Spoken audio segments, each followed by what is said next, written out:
Hey guys, how y'all doing? This is Uncle Dallas. Today we're gonna get started, people. We're gonna do what we do. Do what we do. I'm ready to move forward into this new teaching. I pray that it is something that you guys enjoy, and it is a teaching that will change your life. I have all my stuff around, all my systems, my service, my censures, all that kind of stuff. It's all available. I'm going to teach you how to operate in your spiritual authenticity, the authentic you. When you come in, give me a hi, give me a what's up, let me know what's going on, let me know that you're here, and we will go from there. I appreciate you guys. So today on the Higher Standards Chronicles, we were talking about 3 spiritual principles that draw your wealth.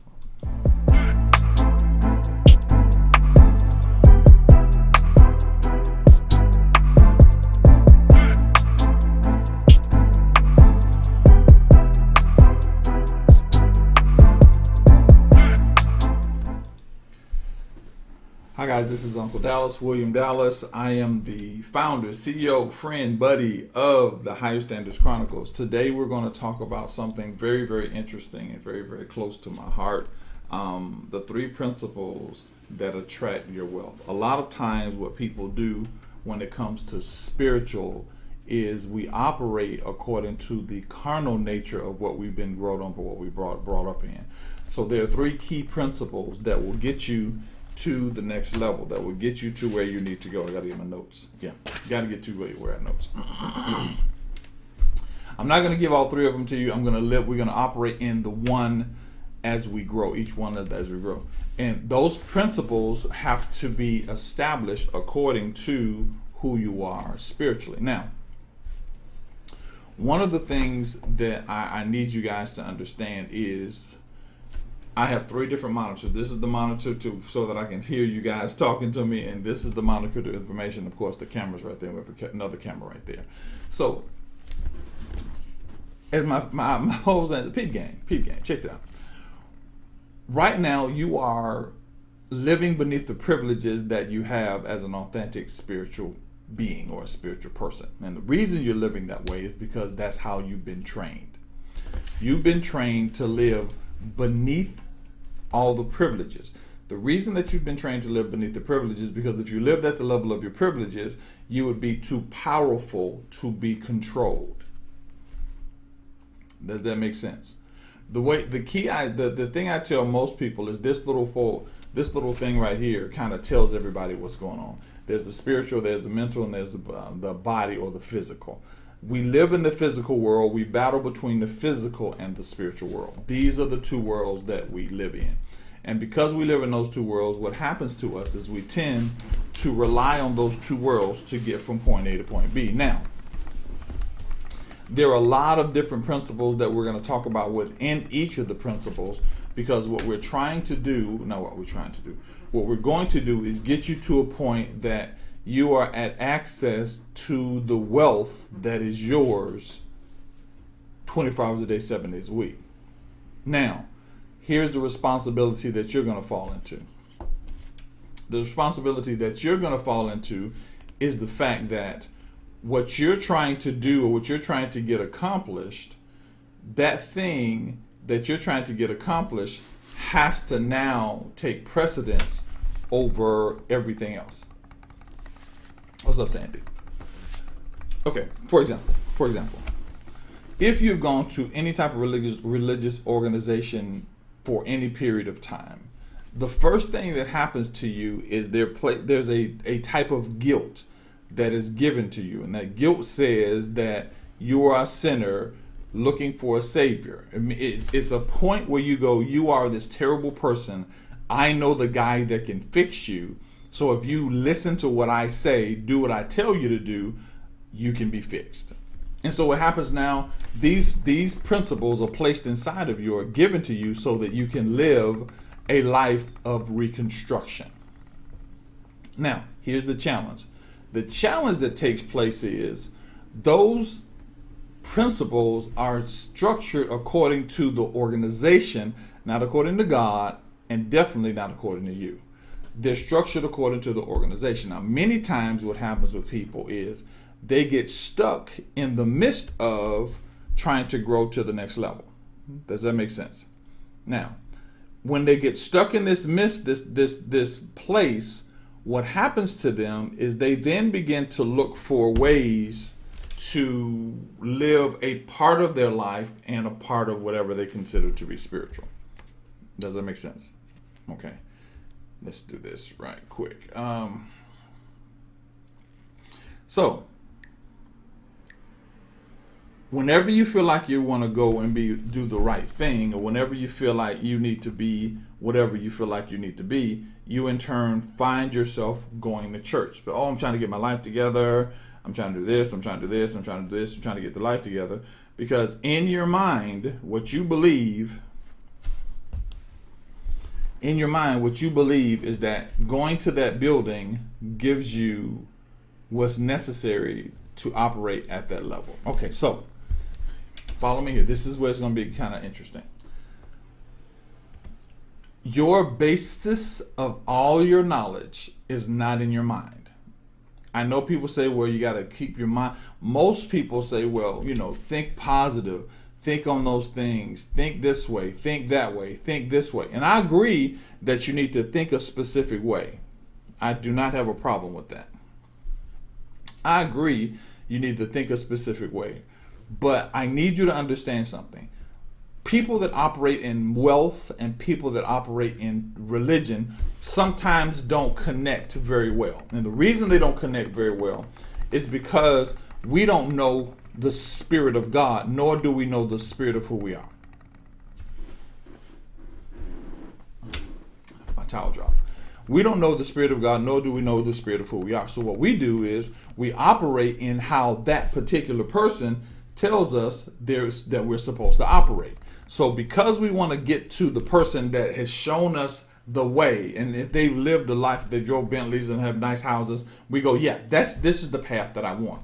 So you now operate within that path. And when you operate within that path, what you do is you then diminish your personal path. You diminish your personal path. Now, your personal path is prosper, be in health as your soul prosper. That's your personal path. So if that's your personal path, and somebody comes to you and say, if you want a Bentley, you got to do this. You want a Bentley, you have to do this. And then they begin to put things into your mind that hold you accountable to the religious organization instead of giving you the liberty to live your life. Because guess what? Some of you will never drive a Bentley. It doesn't mean that a Bentley is not access to you. Does not mean you can't get a Bentley. But when you begin to operate in a spiritual level of wealth, you will understand that your job is not to acquire stuff. Your job is to access the clear and clear. Let me put it back up here. Your job is to access a clear flow from spirit to mind to body. Why? Because operating in a clear flow gives you the highest level of information, gives you the highest level of life that's available to you. But if I give you rituals stop the flow, because your mind, which is in the middle, if you notice this, the mind which is in the middle, it is a gatekeeper. Your mind is a gatekeeper. Your mind releases what goes to your body so your body can operate, and your mind retrieves what comes for your spirit, so your mind is the one that gives those things in. So if I want to control you, all I do is I bombard your mind enough that you don't get anything from the spirit. And what you'll do is rely on the limited information that your mind has, and that's what you give your body. If I want to control you, that's the best way to do it. That's the easiest way to do it. So what happens is principle number one. Principle number one. Let's see if I can get this thing up here. Let me see if I can get this thing up here like I want it to be. Yeah. Okay. All right. Principle number one is be aware. Be aware. Is that the principle? No, I'm sorry. Principle number one. That's not principle number one. Here's principle number one right here. Principle number one is, where are you and where are you going? Developing a plan. Where are you and where are you going? That's it. That's what this one says. Where are you and where are you going? To develop a plan. Now, here's where the challenge becomes. When you say, where are you? Now, I had to deal with this as well. And I'm actually taking you through my journey. When you say, where are you? You look at these three things and they determine where are you. Oh, Lord, I put the little, I didn't even see the thing up there. I didn't see the thing up there. Let me do this again. Okay, let's do it because I'm smacking. Where are you and where are you going? From the earth to the moon, meaning that you're going to a high level. Okay, now back to this thing right here. Here we go. Back to this. This says, so you are now finding out your location for these three things. Okay, where are you spiritually? Where are you mentally? And where are you physically or bodily? Where are you? Where's your body? When I say where are you, I'm not looking for your address. It's a habit, guys. I forget. When I say where are you, I'm not asking you for your address. When I say where are you, what I'm asking you is, where are you mentally? Where are you spiritually? And where are you physically? So these three things become important. So here's what you need to do. You need to understand, where are you spiritually first? Spiritually. Do you have a meditation regimen? Do you not have a meditation regimen? Do you have a prayer regimen? Do you not have a prayer regimen? Where are you right now spiritually? Now, most of us say, well, I'm a spiritual person. Are you? Are you really a spiritual person? See, most of us take religious attributes and allow those religious attributes to define whether we're spiritual or not. Are you a spiritual person? If you're a spiritual person, then that's where you are spiritually. So here's how to tell if you're a spiritual person. Somebody cut you off on the expressway. Do you want to cuss them out? Yes, not spiritual. Whenever someone says something to you that you don't like, do you get mad at them and want to say something to them? You want to cuss them out? Not spiritual. Do you always want to be right? Not spiritual. See, the key becomes, we look at spiritual as a way to say, I love God. But spiritual is not, I love God. That's not the totality of spirituality. Spirituality is not that I love God. Spirituality is the fact, hear me, that I have allowed my spirit to merge with the spirit of the universe of God, and I allow that to lead me day by day. Say it again.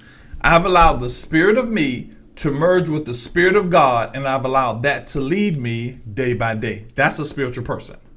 So that means everybody is trying to be spiritual. Now, the key to that is, when I look at the spirit of God, I use the tools that I've given. Remember, first thing I said is, where are you? I use the tools that are given to me to make sure that I line up with spiritual things. Because as I operate in the spirit, I attract all the supply that comes with my process. You got it? As I operate in the spirit, I attract the supply that comes with my movement. Example, if you are walking down the street and you're on your way to the store, somebody stops and says, hey, would you like me to pick you up and take you to the store? Let me turn this stuff off because I really don't need these things on. Do I need to pick you up and take you to the store? So they pick you up and take you to the store. Listen, while you're sitting at home, they're not going to pick you up. But in the process, they see you moving, then they add to your movement. This is wealth. As you move in the spirit, those things that come with the process then are attracted to you. Most of us, procrastination destroys everywhere, that it destroys where we're trying to get to. Why? Because we never move, so we never attract. Where are you? You have to be honest with yourself. You've got to be clear with yourself. You need somebody in your life. If you know somebody, you need somebody in your life that says, hey, I see this in your life. Now, it doesn't mean that while you see this, that's something right or wrong. But a spiritual person will look at it, address it, and deal with it accordingly. That's spiritual. So where are you right now? Do you procrastinate? Where are you right now? Do you let other people's problems weigh you down? Where are you right now? Are you a person that's not honest with yourself and you're not honest with anybody else? Where are you right now? Because in order to be spiritual, you have to move everything out of your way that stops your access from the spiritual God or from God, you have to let everything out of your way that stops you from being spiritual. Everything. So when I ask you where you are, I go back to my same little button here. Let me give you back to where you are. So where are you spiritually? Okay, spiritually, I don't meditate as much as I need to meditate. Spiritually, I don't pray as much as I need to pray. Spiritually, I don't build into my spirit, whether I'm reading the Bible, whether I'm listening to music. I have to build and access from my spirit to my mind. So spiritually, I need to work on some things. Okay, now let's look at mentally. Mentally, here is where your biggest challenge becomes, because when you're dealing with mentally, what you're dealing with is a level of transition that happens when something comes into your spirit. Example. So I was looking, this is me, a couple of days ago, I was looking at the little boxes. There are now prefab houses that you just pop up like a Lego and you build houses. When you build these houses, they go for a certain amount of money. You can rent that house out after you've gotten that certain amount of money.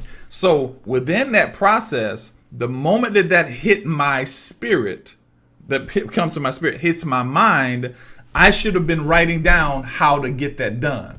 Because what happens is the reason that a lot of you haven't walked in the level of wealth you could have walked in is because you've never taken the time to say, once something hits my mind, I teach this all the time. Once it hits my mind, then I need to write down and develop the entire idea on a piece of paper.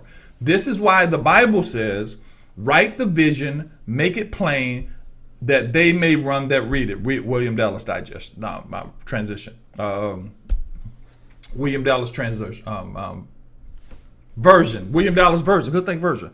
So what's happening is most of you get opportunities and you never write them down. So what happens is the opportunity goes away. But what you don't understand, the moment you write the opportunity down, you give free access from your spirit to your mind, which means now the process of you writing it means the next thing is open to you. Most of us have a problem because we get stuck in this thing when it comes to religious organization. I hear the word faith all the time, tithing. I hear all these little peg words that have absolutely nothing to do with you moving to the next level.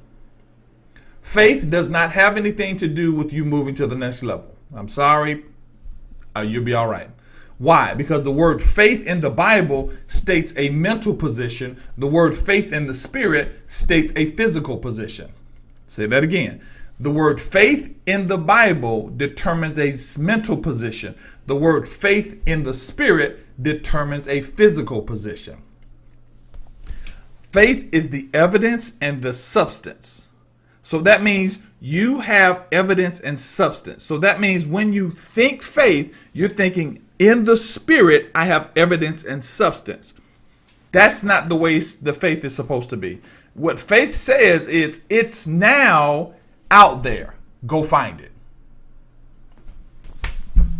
Because it's not a mental state. It's a physical state. So the moment that thing drops in my mind is the moment that thing has life. The moment he takes it from the spirit and places it in my mind, it has life. So what happens when you go to, now here's our little thing here. When you go to where are you and where you going, you now have a roadmap for those types of things. You follow me? Because I want to take you guys a little deeper, because now I'm going to give you the three primary states of the spirit right now that we know of. Excuse me.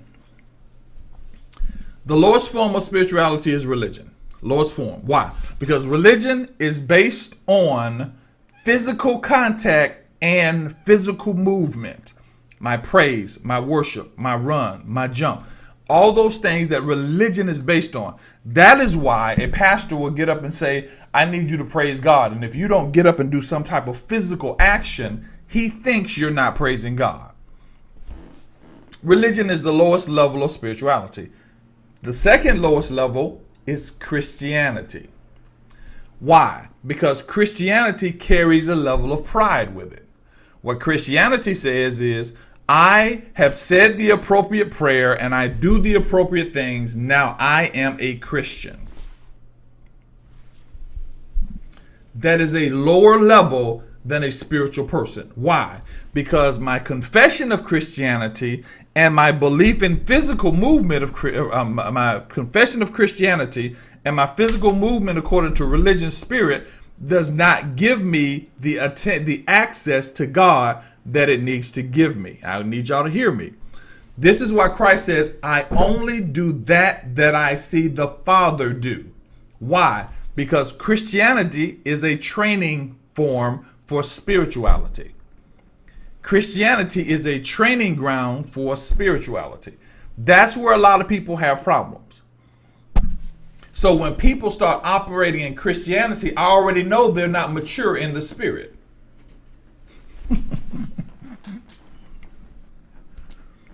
When people begin to tell me I'm a Christian, I want people, because you want people to know it. It becomes a training ground. But spirituality is godliness. It means as you see God operate, he says, God is love. They that love are of God, are born from God.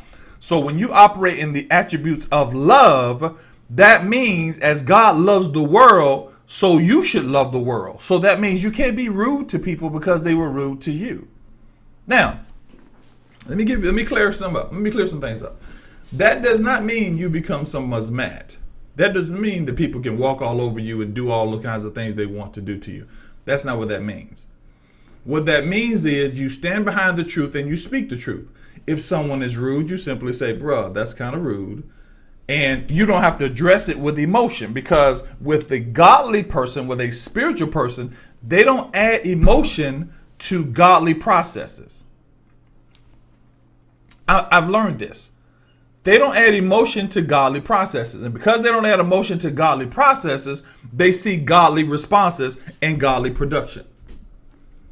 So when you are talking about, I go to Church of God in Christ, I'm a Nation of Islam, you are on the lowest level of spirituality. When you tell everybody you're a Christian, I pray every day, I do this every day, you are on the second level. You're not at the highest level. But when you get to the point that you exist by and because of the Spirit, you're at the highest level of spirituality. You don't have to identify with a specific religion. You don't have to identify with physical attributes that say that you're a Christian. You don't have to identify with emotions that take you from one place to another. All you do is exist in a following of who God is according to the Spirit. Now, let me take this to a deeper level. This is why I do this is why the spiritual retreat is there, because I can go deep, and this is why we're in YouTube, but I can't go as deep as I want to because I'm trying to get to one particular thing. You follow me? So now, follow me here. When you are operating in the Spirit, if you are part of the human race, you've been taught to operate in your mind and your physical, and how you think and how you feel. Now, here's what I want you to understand. That is a condition that causes you to be controlled. Because if I take you out of the Spirit, which is the most powerful form of who you are, then I put you in a position where you're controlled by what you have left in your mind. What you have left in your mind. Right now, for those of you that didn't go to school or graduated from high school, didn't go to college, you are limited to the information you gained from 0 to 12. Information that goes from 12 on becomes according to the experience of where you are. So you are limited. But if you went to college, you went to another level, but you're still stuck in the knowledge and the information that is surrounding your environment. That is why the word common sense comes from. Got it? So those of you that are living in physical and mental, you are limited to what your mind thinks and what your body feels. So that means you are fighting a battle where you should have 3 weapons with only 2 weapons. You're trying to reach wealth with 2 weapons when there are 3 weapons. with 2 accesses when there are 3 accesses. So now it's easy for me to control you because all I have to do is set things that stimulate your mind and that give good feeling to your body. Why? Because you're not operating in the spirit, so you don't know how things are actually working together. So when you begin to establish your business or establish processes toward wealth, you look at what's around you physically. Now, there are people that are on here. I want everybody on here that has been out of the country to put your thumb, give a thumbs up. If you let me know, just say me, if you've been out of the country. Because here's what I need you to understand.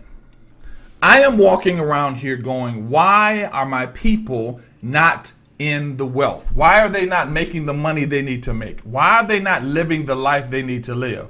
And the reason is they're battling this battle on a twofold movement. I'm battling mentally. I got to get my mind together, got my mind together. And they're battling it physically. I don't feel like getting up. I don't feel like doing this. So those two things weaken you. So all they have to do is put you in a position where you can be controlled by your mind. Example, you were taught that, okay, we got these people. We got people that have been out of the country. When you go out of the country, if you've gone to some wonderful place, let's say you've gone to a beautiful island, and you think to yourself, I really want to stay on this island more often. But you come back to America and they tell you that Africa is falling apart. It's a terrible country when it's actually their continent. Africa is falling apart. They tell you all the bad things about all these beautiful countries. We've been to St. Lucia. We've been to Jamaica. So you come back here feeling as though you're back in the safety of the United States. So when you come back to the safety of the United States, you never listen to your spirit. You never listen to what's happening around you, and you never allow yourself to be spiritual. Why? Because you've been inundated with principles and information that tells you or speaks contrary to you using your spirit.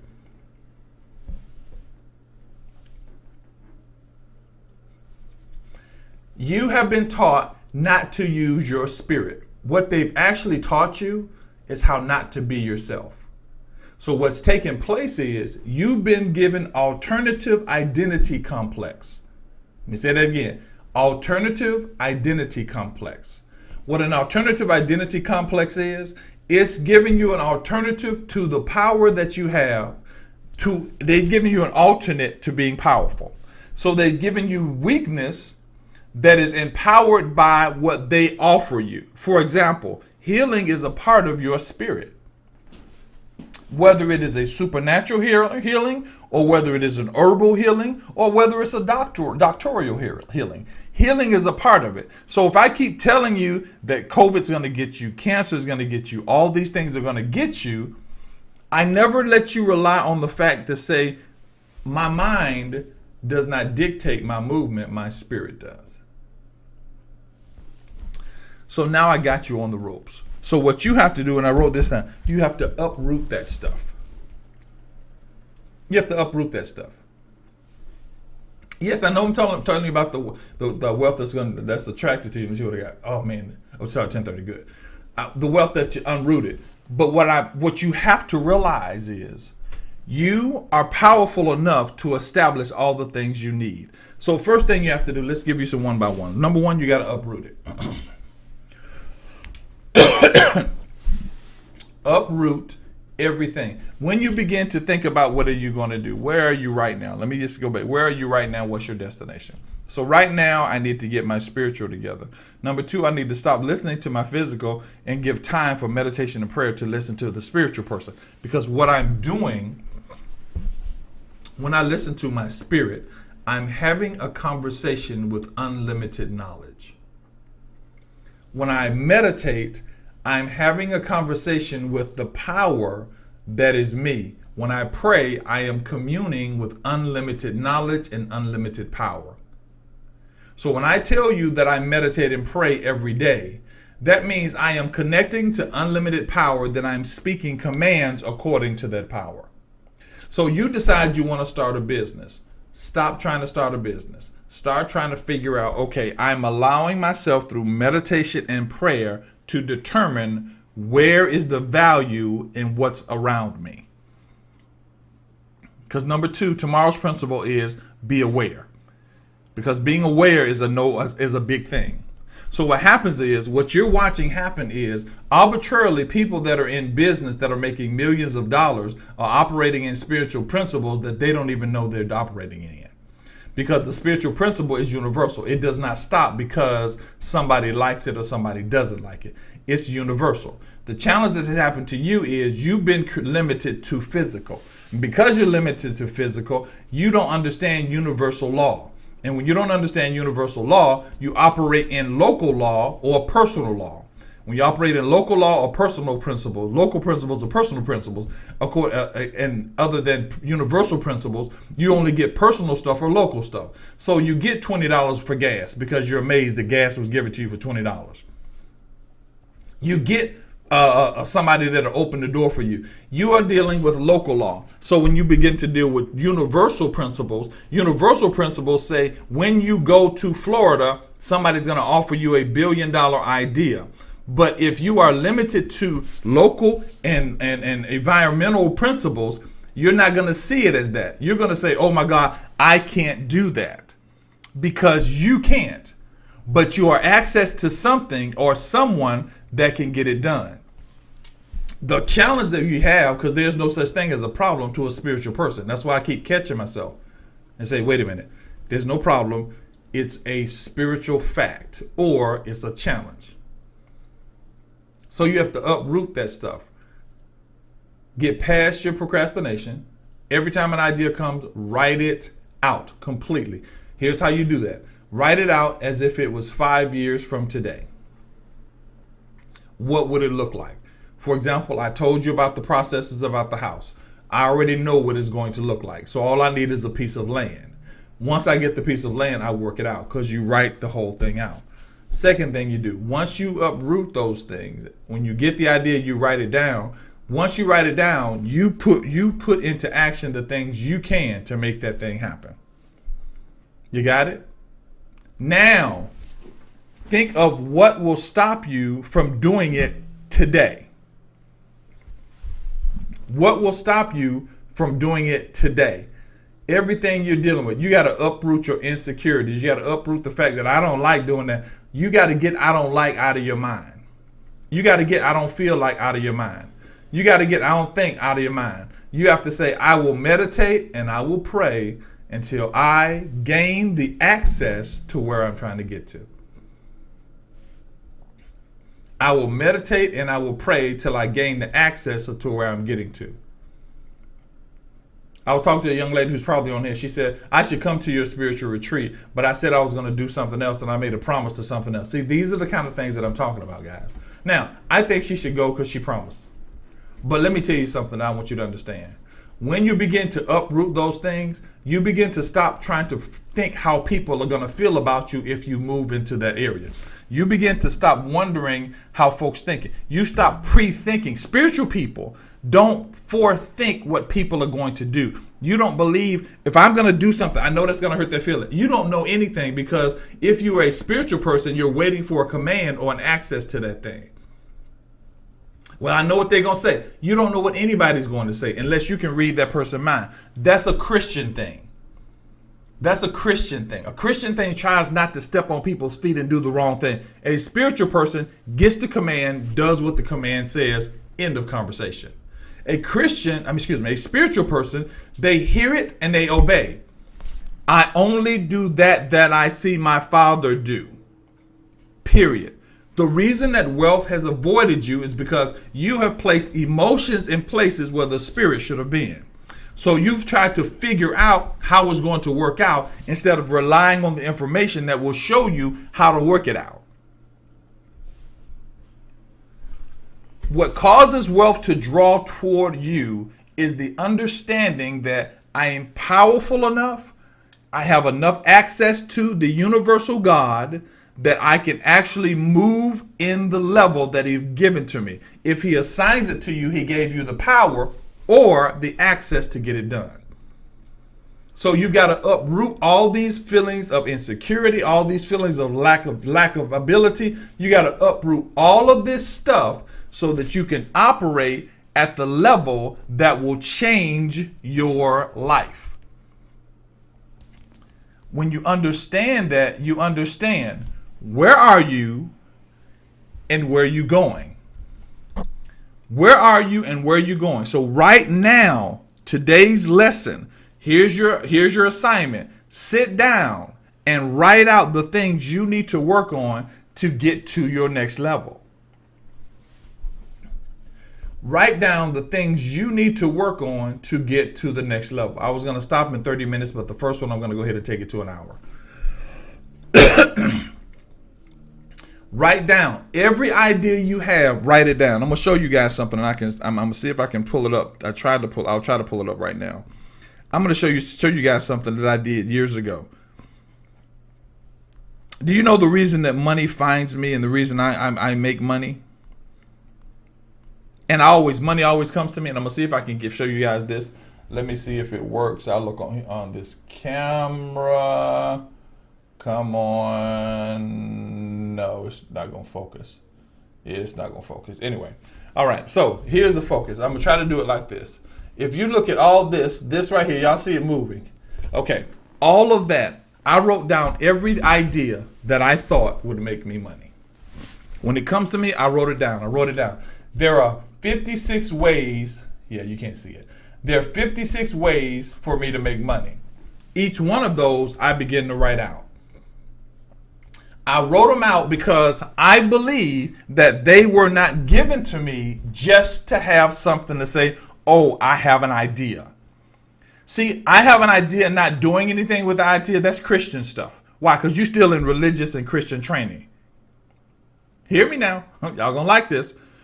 That's Christian stuff. Writing something down and doing nothing with it and working it out, that's Christian stuff. That's low-level spirituality. High-level spirituality is let there be light and there was light. High-level spirituality is let there be light and there was light. And then you operate like there's light. Christianity says, I'm going to pray about it. I'm going to believe God. I'm going to trust the Lord. I'm going to habasha. But godliness and spirituality, which are the same thing, when I say it, it's there. Now I operate like it's there. When you're doing this whole, I want to manifest and I'm trying to manifest. No, forget all that manifestation thing. You are a spiritual being. The reason things are not happening is because you've not allowed yourself to be spiritual. You've allowed yourself to be logical. You've allowed yourself to be religious. You've allowed yourself to be emotional. You've allowed yourself to be everything but who you are. You are like God. Because spiritual people are godlike people. They're godly people. See, when I say I'm having a retreat and you begin to think of how to get the money to get there, you're still Christian, right? You're still at the Christian level. You're still between religion and Christianity. When I say I have a spiritual retreat and you know that's where you're supposed to be, it hits your spirit, that's when you say, I'll be there. I'll be there. I'm going to teach you about awareness. I'm going to talk about it tomorrow. I'll be there. So what I do is I go put out the first part I got. If I got the deposit, I go put the deposit out. Why? Because I know that in the process, my needs will be supplied. My needs aren't supplied sitting there going, hoping and trying to figure it out. See, most of you are trying to figure out how to do it in your mind. Let me see. Let me do this. If I take this and move this over here instead of going, I'm going to do it because I'm spiritual and godlike. So when I say I'm going to do it, my process to do it attracts. Let me give y'all this thing. Yeah, y'all missed this whole. Let me give this flyer again. Check this out. When I begin to move in that area, it attracts the principles that attract my wealth. It attracts the principles that attract my wealth. Does that make sense? See, I'm going to be there. The people there that are going to pour into you are going to be there. But the key becomes, how many of you are stuck in religion? You're still religious. Religious is I'm going to say that again, is the lowest level of spirituality.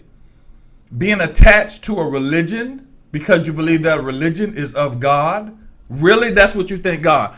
Millions of religions, and God is going, hey, why don't you attach to the Church of God in Christ?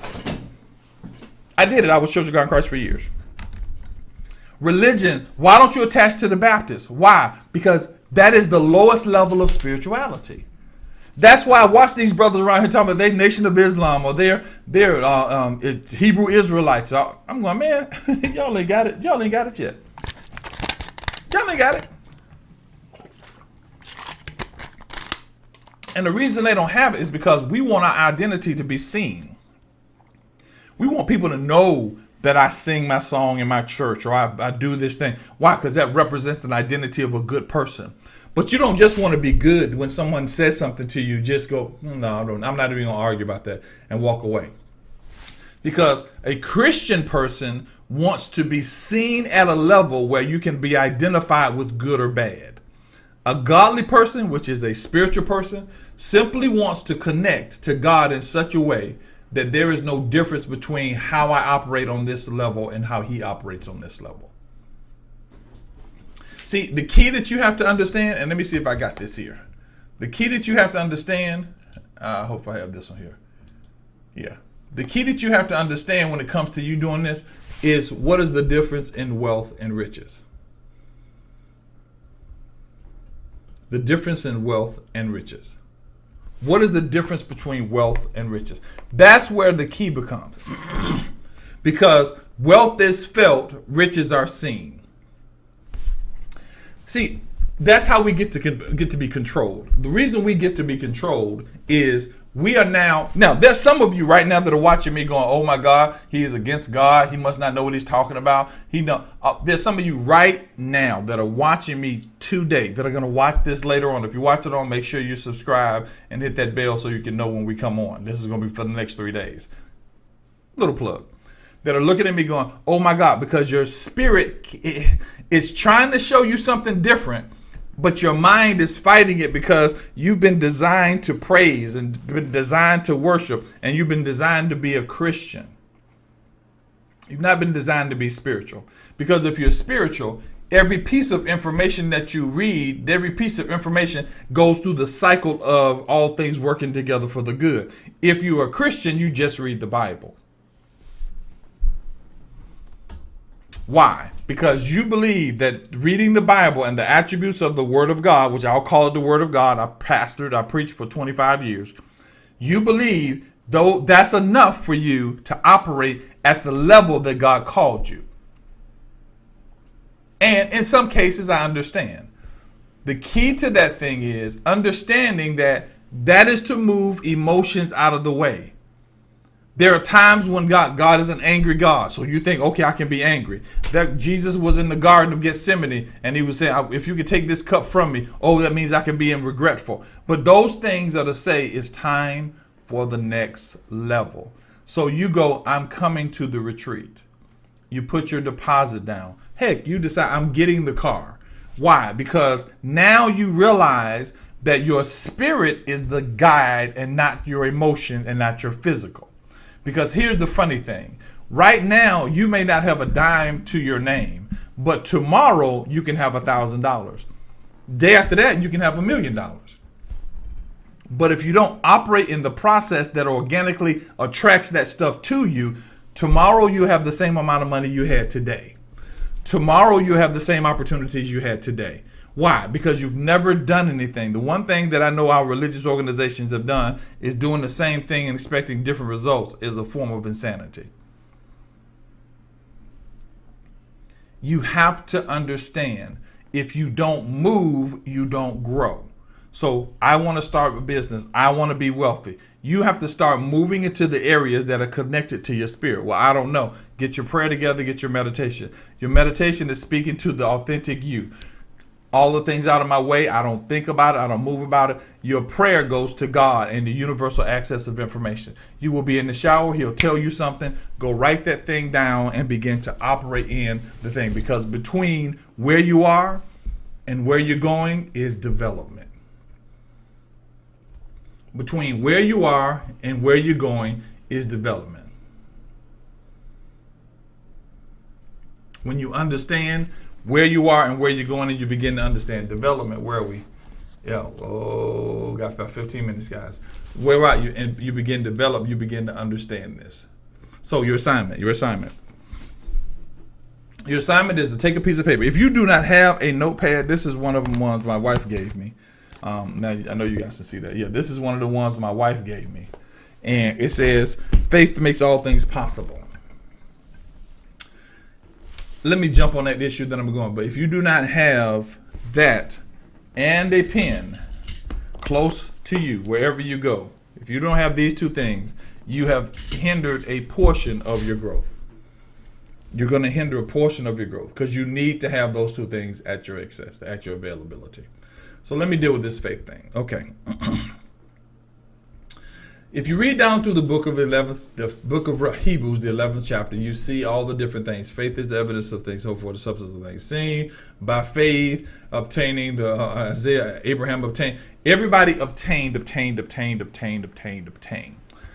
Because you have to understand transition, Old Testament transition, or New Testament transition. New Testament and Old Testament transition are this. When you transition from one thing to another, the other thing is satisfied so you can live the newness of the new thing. The old thing is satisfied so you can live the newness of the new thing. Once you have a birthday celebration, you have a birthday, you were 35, happy birthday, 35. You satisfy all the obligations to being 35. You no longer have to look back at 35. Does that make sense?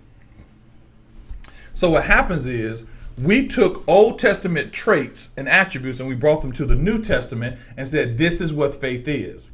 But then Hebrews 6:11 says, without faith it is impossible to please him, because he that comes to God must first believe that he is, and a rewarder of them that diligently seek him, which is the entire definition for that entire chapter.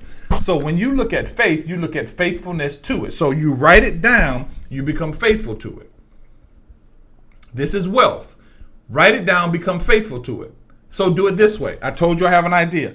First thing I got the idea, I called my closest business friend. And I said, hey, here's what we're going to do. We're going to build this. Before he could finish the text message, he said, what city and when are we getting started? Why? Because that's the development. So the moment I wrote it down is the moment that he took the baton and said, where? So now I'm waiting for a city, not really waiting. A city is going to open up to say, hey, we have this city and we need this process to happen. And we're already prepared. Why? Because we write it all the way out. Then he and I have a different development while I was out of town. Same situation. Guy comes to me, goes, hey, would you like to do this, this, and this? Call my buddy up and say, look, we're doing this, this, and this. He's just down. That's why I love him so much. He's just down. My sister has inducted him into our family. He's like a brother. He's just down. He said, I just need the numbers. Why? Because when you write it down, it's the faithfulness to the thing that causes the thing to grow. The faithfulness to whatever the idea or whatever the vision is that you got from the Spirit says to you that the Spirit is more important than your mind. The Spirit is more important than your feelings. The Spirit is more important than the people around you that tell you it can't happen. You follow me? That's what happens to a lot of us. The Spirit changes the way that you see it because the Spirit sees it with no failure. Hear me very closely. There is no failure in God. There's a song, I love that song. In the Spirit, you never fail. Well, I failed. No, you didn't fail, because failure is ending. When you fail, it's over. If I do this YouTube and it gets cut off, and I have to redo the YouTube, it didn't fail. That meant that it just it distracted the regular destination, so it don't fail. You don't fail in the Spirit. That's why you want to be a spiritual person, because there's no failure. If that idea doesn't work, then go to this idea. If that idea doesn't work, go to this idea. Why? Because there's no failure in the Spirit. You are either looking for the opportunity that will change it. That's why you're sitting on YouTube, so you can learn for the opportunity to change it, or you're looking for where it's supposed to be.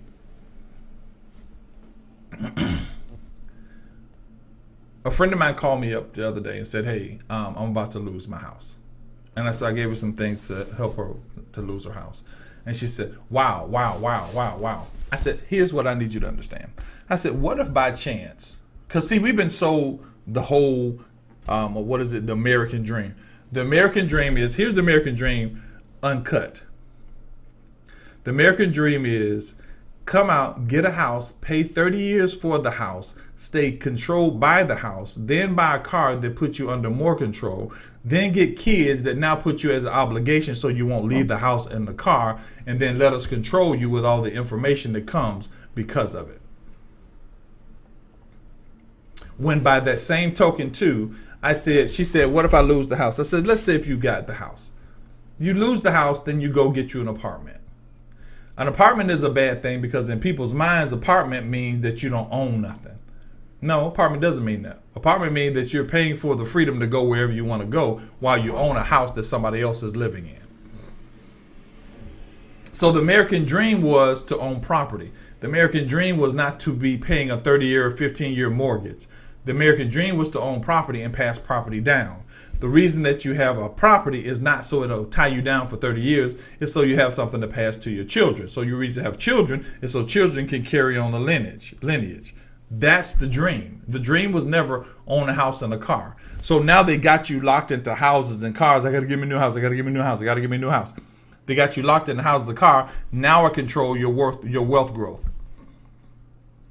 Because you could right now, if there's not a person that is on here that's watching this, they can't go buy a house. There are houses that are going on sale for $100, $200, $300, $400, $1,000, $5,000. You could go buy a $5,000 house. Listen for wealth now. You can go buy a $5,000 house that's not, especially if you're single, don't have children. You can go buy a $5,000 house that is beat up and take that house, tear it down, build up another house. Live in that house for a year. Now you have a house that is paid for. Take that house, use it as a business, write the taxes off on the house, use your cryptocurrency, take that house, either rent that house out and sell that house out. So now you have a house and you have money that's coming in. Or after that, buy 5 houses. Let's say those 5 houses just produce $5,000 a month for you. So that means $5,000 a month for you. You can go get you a luxury condo anywhere in the world. And that $5,000 will pay for the condo. So now all of a sudden you decide you want to live in Hawaii. They said, well, Hawaii is $5,000 a month for a 1-bedroom apartment. That doesn't mean anything to you because now the American dream for you is to be able to live where you want to go. Guess what? After a year, you don't want to be in Hawaii no more. You can go stay in St. Lucia. But right now, after a year with that house, you got to find somebody to sell it. You got to put a sign on it. You got to play into the system that financially controls you. Why? Because you're buying into the American dream. Hear me by the Spirit. That's what I'm trying to do. I'm trying to give you a spiritual understanding and a spiritual enlightenment. Why? You know, one of the first things that I was told when I first started this journey, it was told, what would you do if nobody ever called you Prophet Dallas again, or Apostle Dallas, or Pastor Dallas? What would you do spiritually? And I was like, I don't know, God. I don't know what I would say. He said, if I told you that by the mere fact that you call yourself these things to people limits your ability to do what I wanted you to do, because the Bible says call young men brothers and sisters, call young men brothers and call young ladies sisters. So I'm limiting my ability because I want you to be identified. I want you to identify me as a Christian leader instead of a godly man or a spiritual man. Why? Because you've been given an alternative identity. There are people right now in the religious organization that could not do anything outside of the church, but they came in, they gave a name and a title, and they begin to usurp their authority over somebody. And now I feel like I'm somebody because I can now control you.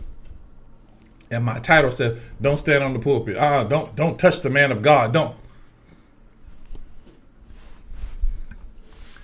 So the second level of spirituality, second lowest level of spirituality is Christianity. All the bells and whistles that come with it. Why? Because whether you call me William, Dallas, black man, African American, melanated, non-melanated, I'm a spiritual being. All that stuff means nothing to me. When you hold people accountable for this level, I know your spirituality is there. So I'm talking to the same person, and the person says to me, well, this person hurt my feeling. He did these mean things. He did these terrible things to me. And now I'm working for him again. And she said, I will probably never get back the money that he owes me. And I said, let me explain something to you. You are going to get back what he owes you, whether he gives it to you or whether God gives it to you.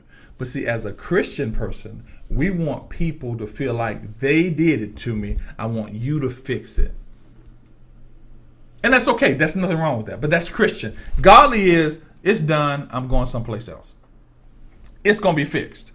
Because what you don't know is what you might have done is unlock something in the spirit for you because of what you did for that particular person. And she looked at me, she said, what? She said, I have a friend of mine that was going through divorce. I tell this all the time. And she was going to court. And she said, what should I do, Pastor, for this? I said, let him off of child support. She looks at me like I'm crazy. Why? Because now where's my little button? I took away the physical thing. I took away her mental thing, and I took away her physical thing. So now she just had to simply rely on the spirit. She said, well, I said, trust me, go do it. She goes to court, and when she goes to court, she tells the judge, no, we don't want to do that. He owes you $20,000, $25,000. Do you want your money? She said, nope, he's free to go. Let him go. Of course, he runs out of there like a bat out of hell. She gets back home 2 weeks later. She gets a deal for $45,000, which is double what she would have gotten from him. And she says, I don't understand. I said, see, the key becomes when you lean on the physical, that means you are trying to do an eye for an eye. And what happens is you create a cycle of eye for an eye. Now, I'm not talking just you should let everybody off the hook. That's not what I'm saying. What I'm saying is a spiritual person knows when to back away. A Christian person knows when to hold accountable. A religious person doesn't like the fact that they want to give anyway. Religious people don't want to give in the first place. You want wealth to be attracted to you. Find your way toward these different things. Now, I'm going to shut this down for tomorrow because tomorrow we're going to start talking about this again. This is just principle one. Principle number one is uproot. Uproot all the stuff that moves you. Pains, disappointments, folks that like you, folks that don't like you, folks that hurt you, folks that don't hurt you. All that stuff has to be uprooted. And you uproot that stuff and you begin to write down your ideas completely. Write the ideas completely. Begin to move in the processes of it. Okay? When you begin to move in the process of it, the movement brings about the supply. Spiritually going, I'm believing, does not bring the supply because it doesn't mean you believe it. If I tell you there's food at the grocery store and you just sit there and go, I believe it, you never know it and you never get the supply. But if you get in your car and begin to drive toward it, there are so many things that a spiritual person can attract to them in the process of it. This is why I'm going to make this same plug again. August 4th through the 8th, Montego Bay, Jamaica, we will be doing a spiritual retreat. You need to be there. That's it. You need to be there. They're all inclusive. When you come in, everything is covered. But we're going to sit down and I'm going to take your individual situation. That's why I only did 10 rooms. 10? I think she did. She did 10 or 20 rooms.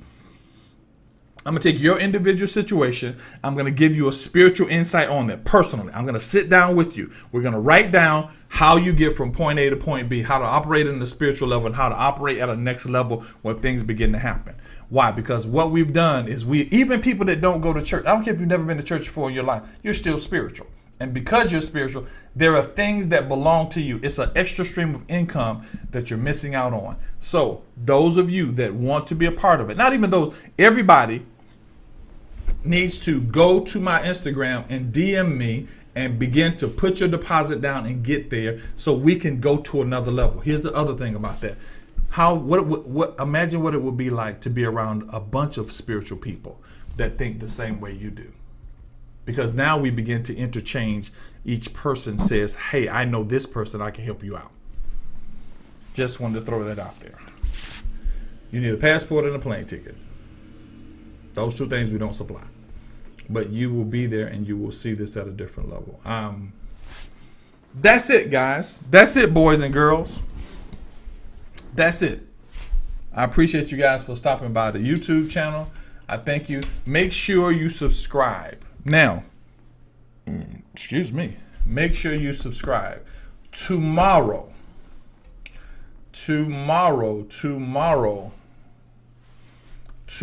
we will talk about thing number 2. That's be aware. Today, uproot and write.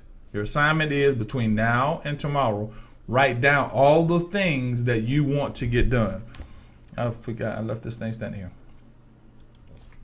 Write down all the things that you want to get done. If you are not meditating and praying, now I'm gonna give you your meditation. Now when we get there, we're gonna do a meditation as well.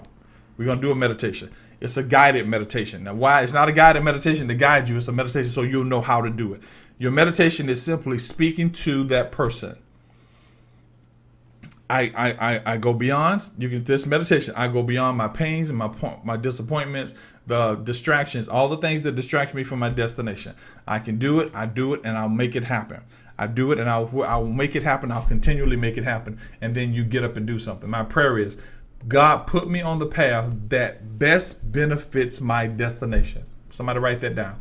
Put me on the path that best benefits my destination.